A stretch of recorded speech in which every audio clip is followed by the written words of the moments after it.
Hello, I'm Matty Dawn again. Just a reminder during the beginning of each video that I have worked in the psychiatric system for 20 years and I'm very familiar with it. And this is part 4 of the video series on a stay at a psychiatric hospital.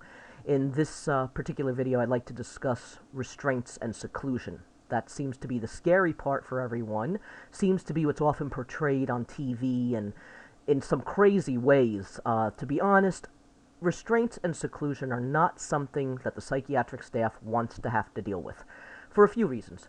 One of the reasons is a lot of facilities nowadays are just very short-staffed, and they just don't have the time to devote an individual to a room having to sit there and watch a patient in restraints. It's just not something they want to do, and they'll often say it's the last resort. It is the absolute last resort. They'll try everything and anything to calm the person down beforehand. Usually that could be done by having the person go to the med window, get a simple by-mouth, as-needed prescription, whatever the doctor may have put on order, as needed every 6 or 8 hours for agitation, and that often works. Most of the time, that works. If a patient wants to refuse the med and is still acting out, then other means would have to become necessary, but most of the patients are pretty good about that. Now, what would get an individual restrained is either hurting someone else on the unit, like another patient or a staff member, or hurting themselves in some way that isn't otherwise able to be handled. And what I mean by that is usually if a person tries to attempt suicide on the unit, and they do try to keep the unit safe, but people are pretty clever when they're sitting around and pretty suicidal. And if they attempt suicide on the unit and they haven't really hurt themselves too badly or anything like that, then they have to be kept under observation at about arm's length or at least eye to eye with a staff member until the doctor deals with that.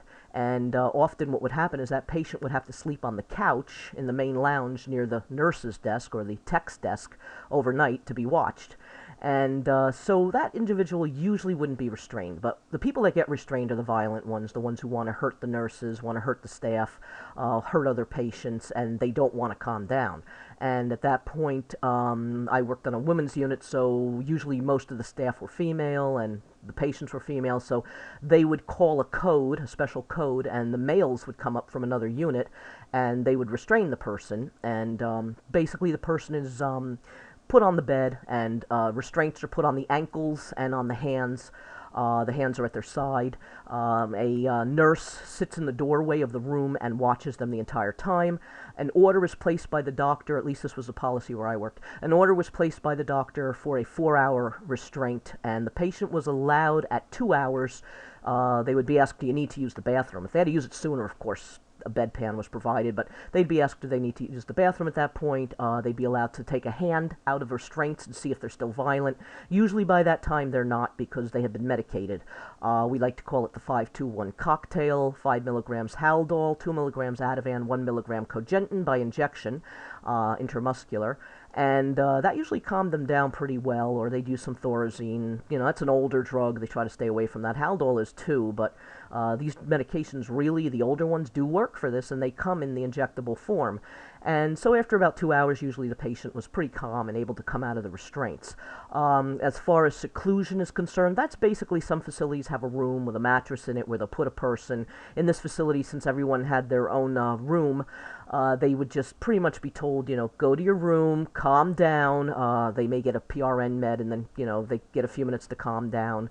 But basically, a lot of that is well handled. The techs are pretty on top of what's happening with each person, how their moods are shifting.